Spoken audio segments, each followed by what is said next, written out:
Guadalajara. Principios de los años 80.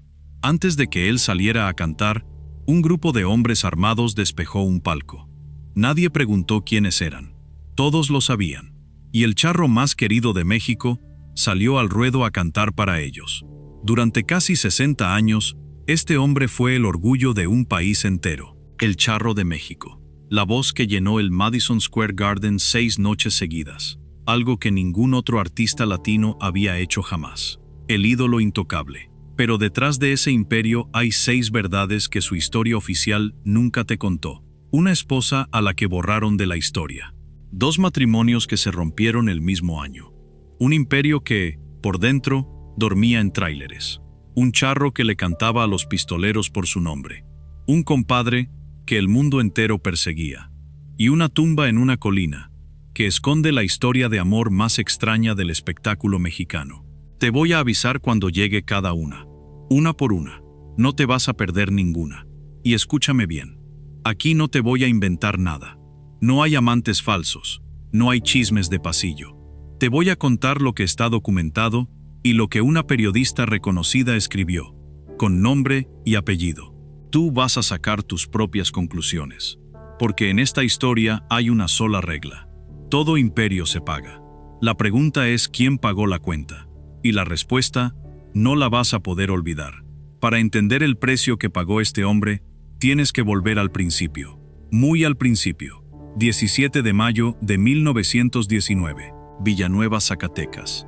Tierra seca, caballos, polvo y corridos. Ahí nació José Pascual Antonio Aguilar Márquez Barraza. Un niño de rancho. Un niño que cantaba. Creció en la hacienda de Tayagua, una tierra que su familia poseía desde hacía generaciones. Entre el campo y las canciones que le enseñó su madre, Ángela. Fue ella, su mamá, la que le sembró la voz. La que le enseñó que un hombre puede montar a caballo y llorar cantando, todo al mismo tiempo, sin dejar de ser hombre. El sombrero, la silla de montar, el caballo, la canción de su madre. Ese fue su primer idioma, antes que cualquier otro. Antes incluso que las palabras. Pero no te confundas. Esta no es la historia de un niño pobre que soñaba con ser estrella. Es la historia de una herida. Una sola. Y esa herida lo explica todo. Imagina la escena. Antonio es joven. Tiene talento. Tiene hambre. Tiene un futuro entero por delante. Y aparece alguien de su propia sangre. Un tío, de nombre Mariano Vázquez, que le ofrece algo enorme. Pagarle una carrera de aviación en Nueva York. Nueva York. En aquellos años, para un muchacho de Zacatecas, eso era tocar el cielo con las manos. La puerta se abrió. El futuro estaba servido en bandeja de plata. Pero Antonio hizo algo que nadie esperaba. Cuando llegó a esa ciudad inmensa, cambió los aviones por la música. Dejó los motores y consiguió una beca para cantar. Siguió la voz que traía clavada por dentro, esa que no lo dejaba dormir. ¿Y sabes qué pasó cuando su tío se enteró? Le retiró el dinero. Todo. De golpe. Detente y piénsalo un segundo. La misma mano que le abrió la puerta fue la mano que se la cerró en la cara. El que te da, también te quita. Esa fue la lección. Y no la olvidó jamás. Ahí, en esa traición pequeña, silenciosa, sin cámaras y sin testigos, nació el hombre que México iba a conocer después. Porque Antonio Aguilar salió de esa herida con una promesa clavada en el pecho. Que iba a construir algo tan grande, tan suyo, tan imposible de ignorar, que nunca más nadie pudiera cerrarle una puerta. Nunca más depender de la buena voluntad de otro. Nunca más quedar pequeño. ¿Cuántas de tus decisiones vienen de una sola herida que nunca sanó? Las de él tienen fecha exacta. Y de esa herida salió un imperio. Pero salió algo más. Porque un hombre que jura que nadie volverá a tener poder sobre él, con el tiempo se convierte en un hombre que necesita el poder sobre todo. Sobre su carrera. Sobre su gente. Sobre cada detalle, hasta el más pequeño. Y esa necesidad de controlarlo todo, guárdala bien, porque vas a volver a verla. En la esposa que borró. En los trabajadores que callaron durante años. Y en las amistades peligrosas que eligió. Quédate con esta imagen. Una mano que se abre y una mano que se cierra, porque va a regresar, una y otra vez, hasta el final de esta historia, con esa herida como único motor, El niño de Tayagua salió a comerse el mundo. Y vaya que se lo comió. Todo imperio se paga. Y él estaba dispuesto a pagar lo que fuera. Año de 1950. Ciudad de México. Un joven de Zacatecas entra a la XEW, la estación de radio más importante del país, Tony Aguilar. Nadie sabe todavía que ese nombre va a llenar estadios. Y ahí, en esa estación, conoce a una mujer que ya es una estrella. Se llama Guillermina Jiménez Chaboya, pero el mundo la conoce como Flor Silvestre, la reina de la canción mexicana. Guarda ese nombre, Flor Silvestre, porque esa mujer es el principio, y también es el final de toda esta historia. Pero todavía no, todavía falta mucho. Antonio empieza a subir, y sube rápido. Primero como tenor, con una voz educada, elegante. Pero pronto entiende algo. Su tierra no está en la ópera. Su tierra está en el corrido, en la ranchera, en el hombre de a caballo. Y hace el giro que lo cambia todo. Cine, discos, giras, 160 discos a lo largo de su vida, 167 películas, más de 25 millones de copias vendidas, números que hoy suenan imposibles. Sus canciones se volvieron el himno de un pueblo entero. Un puño de tierra, triste recuerdo, albur de amor, nadie es eterno. Temas que todavía hoy suenan en las cantinas, en las bodas, en los velorios. La banda sonora de varias generaciones de mexicanos. Y no se conformó con cantar y actuar. Antonio quería el control de todo. ¿Recuerdas? Así que se metió detrás de la cámara. Fue guionista, fue productor, fue director de cine. No le bastaba con ser la estrella de la película. Quería ser el dueño de la película. El que decidía cada plano, cada historia, cada final. El niño al que un día le quitaron el dinero ya no dependía de nadie. Ahora mandaba él. Pero Antonio no quería ser solamente un cantante más. ¿Recuerdas la herida? Quería algo tan grande que nadie pudiera cerrarle la puerta. Y entonces inventó algo que nunca se había visto. Agarró el escenario y lo convirtió en un espectáculo completo. Música, sí, pero también caballos, charrería, rodeo, historia de México, en vivo, con él montado a caballo en medio de la arena. Lo llamó el Espectáculo Internacional Ecuestre de Antonio Aguilar y familia. Imagina la escena, miles de personas de pie, el polvo levantándose bajo las luces, los caballos girando, y ese hombre con el sombrero puesto, arriba de la silla de montar, cantándole a un país entero. El sombrero y la silla, otra vez. Su primer idioma, ahora convertido en imperio. Le pusieron una estrella en el Paseo de la Fama de Hollywood, la número 7060, un charro de Zacatecas, con su nombre grabado en el mismo suelo que las leyendas del cine mundial. Y ese imperio cruzó fronteras. Con su familia entera arriba de los caballos, Antonio recorrió América Latina y el Caribe de punta a punta. Y aquí hay una anécdota que lo pinta de cuerpo entero. Una vez, en una gira por Colombia, no pudo llevar a sus caballos. Había una epidemia, y los animales tuvieron que quedarse. Cualquier otro artista habría cancelado. Él no. Se subió a caballos criollos, prestados, que no conocía, y montó igual, sin un solo problema, como si hubieran sido suyos toda la vida. Porque para Antonio Aguilar el espectáculo no se detenía nunca, costara lo que costara. Y esa frase, el espectáculo no se detiene, guárdala, porque más adelante vas a entender lo que de verdad costaba. Nueva York, año de 1997. La familia Aguilar llena el Madison Square Garden. No una noche, 6 noches seguidas, agotadas. Hasta el New York Times lo reportó. Ningún artista latino lo había logrado antes. Ninguno.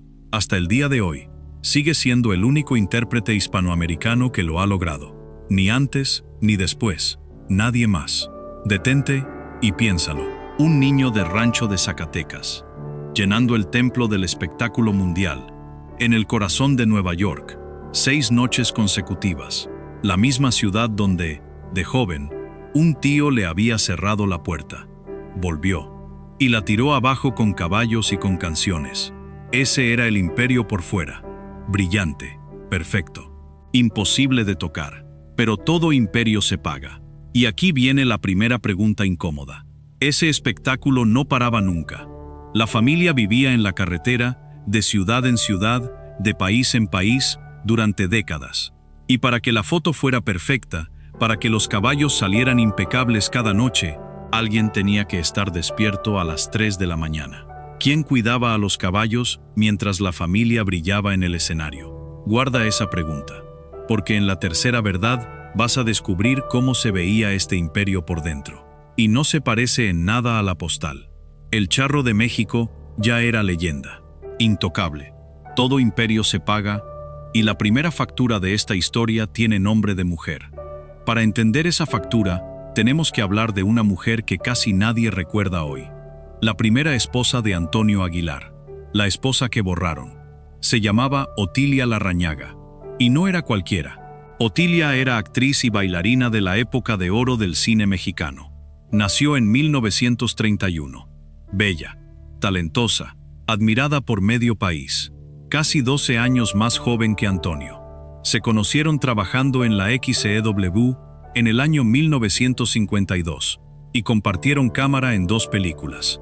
Mi papá tuvo la culpa, en 1953, y Reventa de esclavas, al año siguiente.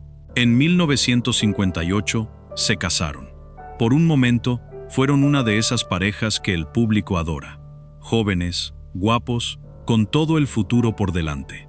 Y de pronto, desapareció. El matrimonio duró apenas unos meses, y el nombre de Otilia se esfumó de la historia oficial del charro, como si nunca hubiera existido. ¿Por qué? ¿Qué pasó ahí? Aquí es donde la propia Flor Silvestre nos dio la respuesta, años después, en sus entrevistas. Según contó la misma Flor, Antonio no se casó con Otilia por amor, se casó por despecho. Tuvo un pleito con Flor, un coraje, y en pleno arrebato, se casó con otra. Según su versión, Antonio nunca hizo una verdadera vida con Otilia. Fue, prácticamente, un matrimonio de rebote. Detente y piénsalo. Una mujer real, con nombre, con carrera, con corazón, convertida en el daño colateral de un enojo entre otras 2 personas. La misma mano que se abre y se cierra, ahí está otra vez. Solo que ahora, el que cierra la puerta es él. Y hay algo más. Algo que durante décadas se contó en voz baja, en los pasillos del espectáculo. Se dice que Otilia tuvo un bebé, un hijo, que según los rumores de la época, murió a los pocos días de nacer. Y que esa pérdida, ese dolor imposible, fue lo que terminó de romperlo todo. Pero escúchame con cuidado, porque aquí toca ser honestos. Eso nunca se comprobó. No hay un solo documento que lo confirme. Es un rumor que ha sobrevivido 70 años, nada más. Yo no te lo puedo presentar como un hecho, porque no lo es. Te lo dejo como lo que es. Una pregunta sin respuesta, que quizás los 2 se llevaron a la tumba. Lo que sí es un hecho, es esto. Otilia se levantó, rehizo su vida, se casó de nuevo, tuvo una hija, y siguió adelante. Sobrevivió al olvido. Vivió hasta el año 2021. Pero su nombre se perdió. Casi nadie recuerda que, antes de la historia de amor más famosa de México, hubo otra mujer y otro adiós. Algunos dicen que fue solo un matrimonio de despecho que nunca debió existir. Otros, que hubo un hijo, una pérdida y una herida que los separó para siempre. La verdad se la llevaron los 2, y ahí queda pagada la primera verdad, la esposa que borraron. Todo imperio se paga. Pero espera, porque la historia de cómo llegó Flor a su vida es todavía más incómoda que la de cómo se fue Otilia. Para que naciera el amor más famoso de México, primero tuvieron que romperse 2 hogares. Para contar esta verdad, hay que regresar a 1950, a esa estación de radio donde todo empezó. El día que Antonio Aguilar conoció a Flor Silvestre, hubo una chispa. Los 2 lo supieron, pero había un problema enorme. Ninguno de los 2 estaba libre. Flor Silvestre ya era una estrella consagrada, la voz de Cielo Rojo. Una mujer que llenaba salas de cine ella sola. Su nombre verdadero era Guillermina, pero eligió llamarse Flor Silvestre por una película de Emilio, el Indio Fernández, el director más grande del cine mexicano. Empezó a cantar a los 13 años. Cuando conoció a Antonio, ella ya era grande. Él apenas empezaba, y ya estaba casada. Su esposo era Paco Malgesto, cuyo nombre real era Francisco Rubiales, un locutor famosísimo, pionero de la televisión mexicana, una voz que todo el país reconocía.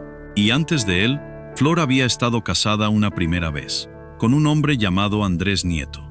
Y Antonio, del otro lado, terminaría enredado en ese matrimonio de despecho con Otilia. 2 personas, 2 hogares, y un sentimiento que no se apagaba con nada. En 1955, trabajaron juntos por primera vez en una película. Y esa chispa que había nacido en la radio seguía viva. No se había ido a ningún lado. Detente y piénsalo. Un amor así, en el México de los años 50, no era un romance de revista. Era un escándalo. Era pecado. Era señalamiento. En esa época, la gente hablaba en voz baja y juzgaba en voz alta. Y llegó el momento en que ese amor ya no cupo en las sombras. Los 2 matrimonios se deshicieron. El de él con Otilia, el de ella con Paco Malgesto. Y el 29 de octubre de 1959, Antonio Aguilar y Flor Silvestre se casaron por lo civil. El mismo año, 2 hogares rotos, un solo altar. La tinta de un divorcio apenas seca. Y ya había boda nueva. ¿Y sabes cómo le llamó la gente a eso? Adulterio, traición. Muchos, en su momento, acusaron al charro de haber roto un hogar para armar el suyo. Y aquí, tú y yo tenemos que parar. Porque hay 2 versiones, y las 2 importan. Por un lado, están los que dicen que fue una traición, que el amor entre ellos empezó cuando todavía estaban casados con otras personas, que hubo engaño de por medio. Por el otro lado, está el hecho legal, el frío, el que consta en papel. Cuando Antonio y Flor se casaron, los 2 ya estaban legalmente divorciados. No hubo bigamia, no hubo delito. Hubo, tal vez, 2 corazones que se cansaron de esperar y no supieron hacerlo con las formas. Traición imperdonable o amor que llegó en el momento equivocado. Guarda tu respuesta. La vas a necesitar al final. Porque aquí viene la parte que casi nadie cuenta. La parte que duele. Ese gran amor, el que México idolatró durante casi 50 años, tuvo una víctima silenciosa. Y no fue Antonio. Y no fue Flor. Fueron los hijos de Flor. Escúchame bien. Flor Silvestre, antes de Antonio, ya era madre. Tenía hijos de sus matrimonios anteriores. Y cuando su vida se partió en 2 para empezar de nuevo junto al charro, según se ha contado, su esposo anterior le prohibió ver a esos hijos. No hablamos de meses, hablamos de cerca de 20 años. 20 años en los que una madre construyó una nueva familia, una dinastía entera, mientras cargaba por dentro el silencio de los hijos que no podía abrazar. Tú que eres madre, o que eres padre, detente y siéntelo un segundo. Imagina construir el imperio más brillante del espectáculo, sonreír en cada foto, cantarle al amor en cada escenario, y por dentro, llevar ese hueco. El hueco de un hijo al que no puedes ver crecer. Ese fue el precio oculto de la historia de amor más famosa de México. No lo pagó él, lo pagó ella, en silencio, durante 2 décadas. Todo imperio se paga, y a veces, la factura la firma quien menos culpa tiene. Ese amor, con todo y su precio, se volvió leyenda. Antonio y Flor se convirtieron en el matrimonio más sólido del espectáculo mexicano. Casi medio siglo juntos. 2 hijos, Antonio Jr. y Pepe. Tantos años que en el 2001, la Asociación Nacional de Actores les entregó a los 2, juntos, la medalla Eduardo Arosamena, por casi 50 años de trayectoria ejemplar. Una dinastía que hasta hoy sigue viva. Pero ahora que ya tenían el amor, faltaba sostener el imperio. Y para sostener un imperio de ese tamaño, día tras día, año tras año, hacía falta una disciplina de hierro. La pregunta es, ¿hasta dónde llegaba esa disciplina? Y esa es la tercera verdad, la que vive del otro lado de la postal, la que dormía en tráileres. Vuelve conmigo al espectáculo, a los caballos, a las luces, a los miles de personas de pie. Esa era la cara que el mundo veía. Ahora te voy a mostrar la otra. Detente, porque esto es lo que falta, y quiero que te reubiques. Ya vimos 3 cosas: la esposa a la que borraron, el amor que rompió 2 hogares, y el precio que pagó Flor en silencio. Faltan 3 verdades, y las 3 son más fuertes que todo lo anterior. La cuarta, los amigos peligrosos que eligió. La quinta, la más fuerte de todas, el compadre que el mundo entero perseguía. Y la sexta, la tumba en la colina. Y lo que esconde. No te vayas. porque de aquí para arriba, todo sube. Empecemos con la tercera. El imperio por dentro. ¿Alguna vez te has preguntado qué precio pagan los que sostienen el show mientras la estrella brilla? Porque un espectáculo con decenas de caballos, camiones, equipo y gente, cruzando países enteros durante décadas, no se mueve solo. Alguien lo carga, alguien lo limpia, alguien no duerme. Y esos alguien casi nunca aparecen en la foto. En el año 2024, uno de ellos, un hombre que trabajó para Antonio Aguilar, decidió hablar. Se llama Miguel Muñoz Escobedo. Él era responsable del cuidado de los caballos del espectáculo, y lo que contó choca de frente con la imagen del charro querido por todos. Según su testimonio, mientras la familia se hospedaba en hoteles, los trabajadores dormían en los tráileres, en el calor, entre los zancudos, sin las comodidades más básicas. Contó que Antonio era un jefe extremadamente exigente, que castigaba los errores con dureza, y describió una escena que se te queda grabada. Una noche, se perdió un caballo. Todo el campamento se levantó de golpe, con miedo. ¿Por qué tanto miedo por un solo caballo? Porque no era cualquiera, era el que montaba el señor Aguilar. Imagina el terror de esos hombres, buscando en la oscuridad, sabiendo lo que les esperaba si ese animal no aparecía. Pero aquí, otra vez, hay que ser justos. Y hay que darte las dos versiones. Por un lado, están los que lo recuerdan como un patrón de hierro, exigente hasta lo inhumano, según ese testimonio. Un hombre que trataba a su gente con mano dura. Por el otro lado, están los que dicen que Antonio era duro porque él mismo no descansaba nunca, que exigía perfección porque él se exigía perfección, que un imperio de ese tamaño no se sostiene con debilidad, sino con mano firme, y que muchos que trabajaron con él lo hicieron durante años, con orgullo, y hasta el último día lo defendieron. ¿Disciplina de campeón o abuso de poder? No te lo voy a decir yo. Te dejo el dato, y tú decides de qué lado estás. Pero fíjate en algo. ¿Recuerdas la herida? El niño al que le cerraron la puerta, que juró que nunca más nadie tendría poder sobre él. Mira en lo que se convirtió. En el hombre que necesitaba tener el control absoluto sobre todo. Sobre cada caballo, sobre cada trabajador, sobre cada detalle. Porque el control era lo único que hacía callar ese viejo miedo de quedar pequeño. La mano que un día se cerró sobre él, ahora era su mano la que se cerraba sobre los demás. Todo imperio se paga, y a veces lo pagan los que trabajan en la sombra, para que otro brille bajo las luces. Y hablando de sombras, vamos a la cuarta verdad. Porque para sostener un imperio así, en el México de aquellos años, a veces había que sentarse en mesas muy poderosas. Y algunas de esas mesas eran peligrosas. Antonio Aguilar no era un artista cualquiera, era un ícono nacional. Su fama lo llevó a codearse con lo más alto del poder en México. Presidentes, políticos, gente que movía al país con una llamada. Y aquí es donde entra un nombre que le da peso a toda esta historia. Anabel Hernández. Si no la conoces, escucha. Anabel Hernández es una de las periodistas de investigación más reconocidas de México, premiada a nivel internacional.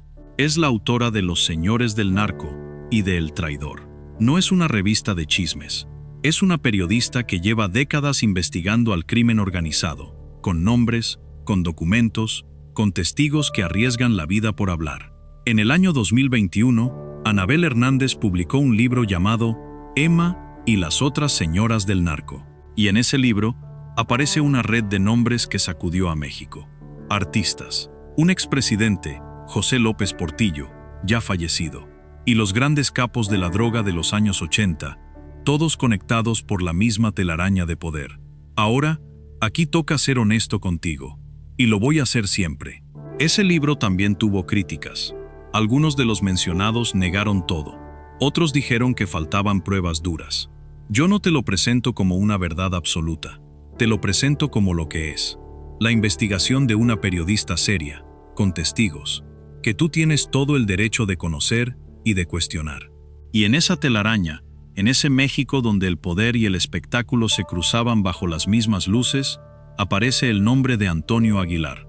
No como un capo, no como un criminal, sino como parte de ese México donde el artista, el político y el poderoso se sentaban en el mismo palenque, bebían del mismo mezcal, aplaudían la misma canción. Guarda esa imagen, porque el palco del principio, ese de los hombres armados, ya está más cerca de lo que crees. Pero si esto ya te parece fuerte, lo que viene en la quinta verdad es de otro nivel. Porque aquí todavía hablamos de conocidos, de círculos, de mesas compartidas. En la siguiente, ya no. En la siguiente hablamos de un compadre. Y de un nombre que México aprendió a temer. Todo imperio se paga. Y el precio de esta amistad se sigue cobrando. Casi 20 años después de su muerte. Antes de llegar a la quinta verdad, necesito que entiendas una cosa. Necesito que entiendas la música. Porque Antonio Aguilar no solo cantaba de amor y de caballos. Antonio Aguilar cantaba corridos.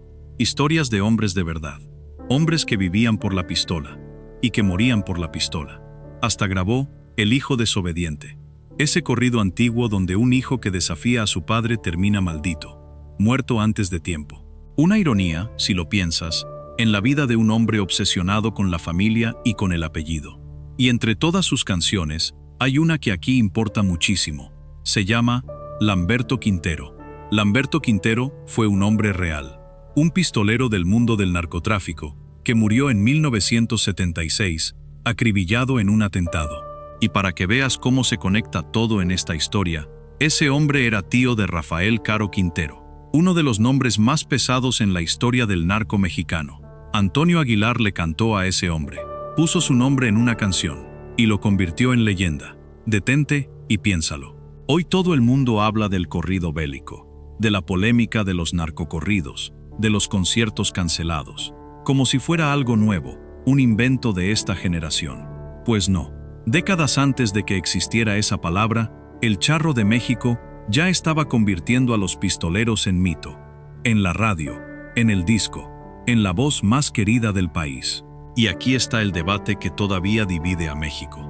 Para unos, el corrido siempre ha sido eso, la crónica del pueblo, la historia del que se rebela, del que muere con las botas puestas, nada más. Para otros, ponerle música y cara de héroe a un narcotraficante es glorificarlo, es abrirle la puerta a toda una cultura. Y si esa discusión sigue viva hoy, en pleno siglo XXI, imagínate el peso que tiene saber que uno de los primeros en hacerlo fue el ídolo más limpio, más familiar, más querido de todos. Y no se quedó en la canción. En 1987, Antonio Aguilar protagonizó y produjo una película. El título, Lamberto Quintero. La misma historia, el mismo pistolero. Ahora en el cine, en la pantalla grande, para que todo México lo viera. Ahora bien, cantarle a un pistolero no es un delito. Es folclore, es tradición. El corrido siempre ha contado la vida del bandido y del rebelde. Muchos artistas grandes lo hicieron, pero escúchame con mucho cuidado, porque lo que la periodista Anabel Hernández escribió sobre cómo se filmó esa película, eso ya no es folclore. Eso cambia por completo la historia. ¿Cómo era posible que un charro tan querido, tan familiar, terminara ligado a ese mundo? ¿Fue solo un artista contando historias? ¿O había algo más detrás de la cámara? Guarda muy bien un nombre. Grábatelo, porque es el corazón de esta historia. Ernesto Fonseca Carrillo. Le decían Don Neto. Uno de los fundadores del Cartel de Guadalajara. Uno de los hombres más buscados de su época. Un nombre que todavía hoy pesa como una losa. Porque según la investigación de Anabel Hernández, ese nombre y el de Antonio Aguilar no aparecen separados, aparecen juntos, y con una sola palabra entre los dos. Compadres, detente, respira, porque hemos llegado. Esta es la quinta verdad, la más pesada de todas, la que da nombre a toda esta historia. Hasta aquí te hablé de una esposa borrada, de un amor prohibido, de trabajadores en la sombra, de amistades poderosas, cosas humanas, cosas incómodas, pero humanas. Lo que viene ahora es de otro nivel. El hombre más querido de México y el hombre más buscado de México. En la misma historia, en la misma mesa, todo imperio se paga. Y estás a punto de descubrir cuál fue el precio más caro de todos. Vamos a ir con cuidado, paso a paso, porque aquí no te voy a inventar nada, y no te voy a decir nada que no esté escrito por una fuente con nombre. Todo lo que vas a escuchar ahora viene de la investigación de la periodista Anabel Hernández, en su libro Emma y las otras señoras del narco. Y ella a su vez, se basa en el testimonio de un hombre, un ex escolta de Don Neto, al que en el libro identifican con el apodo de Lira. Esto es lo que sostiene esa investigación. Según el testimonio de ese ex guardaespaldas, Antonio Aguilar y Ernesto Fonseca Carrillo, Don Neto, no eran simples conocidos. No se habían saludado una vez en una fiesta. Eran compadres. Una palabra que en México significa familia, confianza, un lazo casi sagrado. El escolta ubica esa cercanía alrededor de los años 1981 y 1982. Y ahora, el detalle que lo cambia todo. Guárdalo bien. ¿Recuerdas la película Lamberto Quintero de 1987? Las armas, los autos, todo ese mundo del narco en la pantalla. Según relata el libro de Anabel Hernández, esas armas y esos autos no habrían sido de utilería. Habrían sido prestados por el propio Don Neto. Y según esa versión, todo eso se habría trasladado hasta un rancho propiedad de Antonio Aguilar, en Moyagua, Zacatecas, para la filmación. Todo esto antes de que Don Neto fuera detenido. Fíjate cómo hablo. Habrían, según el libro, según el testimonio, porque así, y solo así, es como se puede contar esto con honestidad. Ahora, para que entiendas la gravedad del nombre que estamos mencionando. ¿Quién era Don Neto? Ernesto Fonseca Carrillo fue uno de los fundadores del Cartel de Guadalajara. Fue condenado por el secuestro y asesinato del agente de la DEA, Enrique Camarena, Kiki Camarena, en 1985. Un crimen que cambió para siempre la relación entre México y Estados Unidos. Pasó alrededor de 40 años pagando esa condena, y apenas en el año 2025 recuperó su libertad, ya como un anciano de más de 90 años. Ese es el hombre que, según esta investigación, era compadre del Charro de México. Detente. Piénsalo un segundo. El ídolo que cantaba en el Madison Square Garden.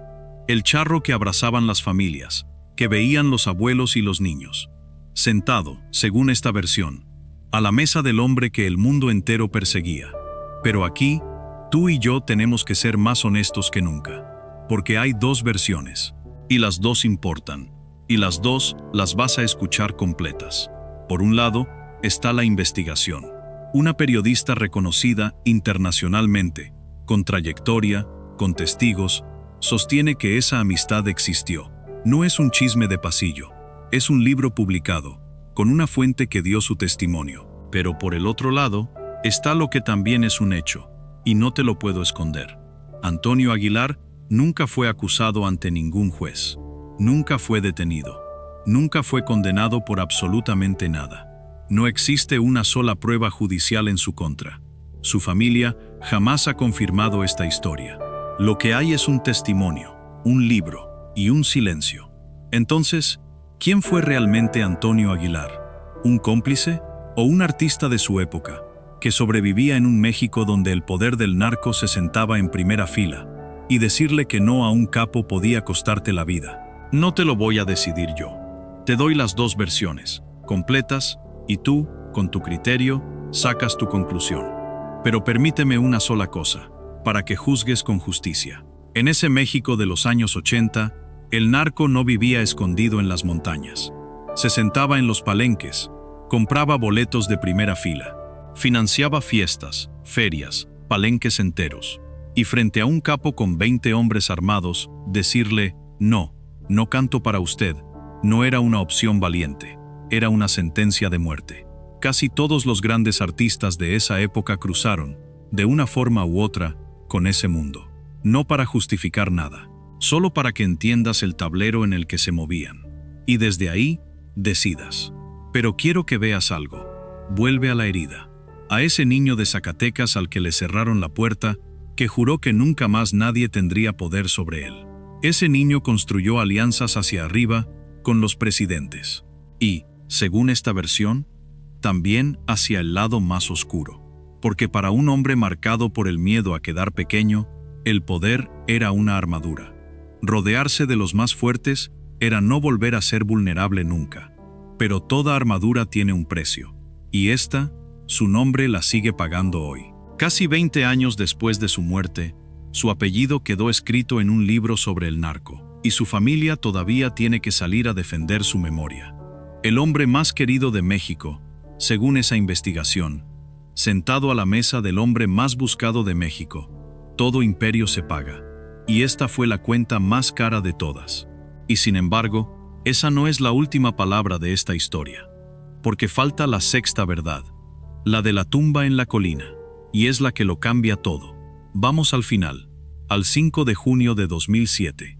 Antonio Aguilar, con 88 años, ingresa a un hospital en la Ciudad de México. Una neumonía, los pulmones que llenaron estadios enteros, ahora peleando por cada respiro. La infección se agudiza, le afecta los riñones. 14 días de lucha. Y la madrugada del 19 de junio de 2007, el charro de México se apaga. Y México se negó a creerlo. Lo despidieron como a un rey. Un homenaje en el Palacio de Bellas Artes, el recinto más sagrado del arte mexicano, donde solo despiden a los más grandes. Y cuando lo llevaron a su tierra, a Zacatecas, al Teatro Calderón, sonó lo que él siempre quiso. Una banda sinaloense, la música que amaba, tocándole el último adiós. Miles de personas salieron a las calles a llorar al charro de México, no al compadre del capo, no al patrón de hierro, al hombre que le había cantado a su vida entera. Pero para entender la sexta verdad, tienes que conocer un lugar, un rancho en Zacatecas. Se llama El Soyate. Antonio lo construyó para Flor, con sus propias manos, ladrillo por ladrillo. Y hay una frase que le repetía, y que hoy parte el alma. Le decía, cada ladrillo de esta casa es una canción para ti. Detente y siéntelo. El hombre del imperio, el del compadre temido, el patrón de hierro. Ese mismo hombre levantó una casa entera solo para decirle a una mujer, en silencio, cuánto la amaba. Ahí lo enterraron. En lo alto de un cerro, dentro de su propio rancho, en una capilla que mira toda la propiedad, con su sombrero y su silla de montar sobre la tumba, su primer idioma acompañándolo hasta el último día.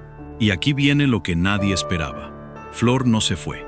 Se quedó a vivir en esa casa de canciones. Y cada día, según ella misma lo contó, se sentaba frente a una fotografía de Antonio.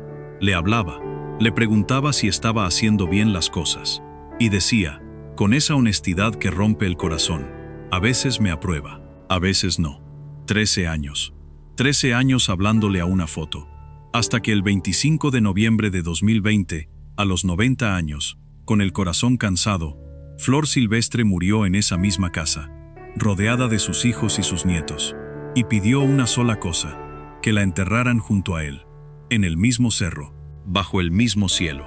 Hoy están los dos ahí arriba, uno al lado del otro, con sus sombreros y sus sillas de montar sobre las tumbas, mirando para siempre el rancho que él construyó canción por canción. Piensa en lo que significa eso. Una mujer que pudo elegir descansar donde quisiera, con quien quisiera, y eligió volver con él, al mismo cerro, a la misma tierra. No hay declaración de amor más grande que esa. No la dijo con palabras, la dijo con su propia muerte. Después de casi 50 años de matrimonio y 13 años de viudez, Flor le entregó a Antonio lo único que le quedaba por darle, la eternidad a su lado. Y aquí, tú y yo llegamos a la verdad más grande de todas. Se cosecha lo que se siembra. Antonio Aguilar sembró un imperio. Sí. Y también sembró secretos, decisiones frías, amistades que hoy manchan su apellido. Todo eso es verdad. Y no te lo escondí en ningún momento.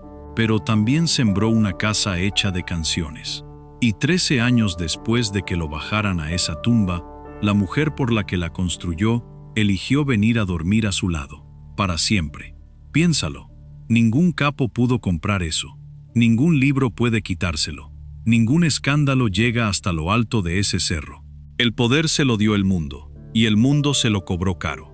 Pero esa tumba en la colina, con 2 sombreros y el viento de Zacatecas, esa se la ganó él, con amor, el único que nunca cobra factura. Y sus hijos, y sus nietos, hoy llevan ese apellido a los escenarios más grandes del planeta. La dinastía sigue viva. Cada vez que un Aguilar sube a un escenario con un sombrero puesto, ahí va también el niño de Tayagua, el que juró que nunca más nadie lo haría pequeño. Y mira, casi 20 años después de su muerte, seguimos hablando de él, tú y yo. Ahora mismo, la herida de aquel muchacho, Al final, construyó algo que ni la muerte, ni el olvido, ni el escándalo pudieron cerrar. Esa fue su cosecha. Un imperio que le cobró caro, sí, pero también un nombre que se niega a morir. Vuelve conmigo, una última vez, a ese palco en Guadalajara, a los hombres armados, al charro que salió a cantar para los que el mundo perseguía. ¿Quién fue realmente ese hombre? ¿Una víctima de un México donde el poder se sentaba en primera fila y era casi imposible decir que no? ¿O el arquitecto de su propio precio, que eligió, con los ojos abiertos, cada mesa en la que se sentó? Yo no te lo voy a decir, porque las dos cosas quizás son verdad. Un hombre puede ser leyenda y sombra al mismo tiempo. Puede pagar un precio terrible y aún así ser amado hasta la tumba. Esa es la lección que nos deja el charro de México, que todo lo que construimos para no volver a sentirnos pequeños nos cuesta exactamente lo que más tememos perder. Él lo pagó todo, y aún así recibió lo único que de verdad importa. Dime tú, en los comentarios, ¿para ti, Antonio Aguilar fue una víctima de su época o el arquitecto de su propio precio? Lee el libro de Anabel Hernández, escucha las dos versiones, y cuéntame de qué lado estás. Te voy a leer, uno por uno. Y si esta historia te hizo ver al charro de México con otros ojos, suscríbete. Aquí no te contamos la postal, te contamos el precio real del estrellato, porque al final siempre es el mismo. Todo imperio se paga, él lo pagó entero, y lo que recibió a cambio, duerme con él, en lo alto de una colina, hasta el día de hoy.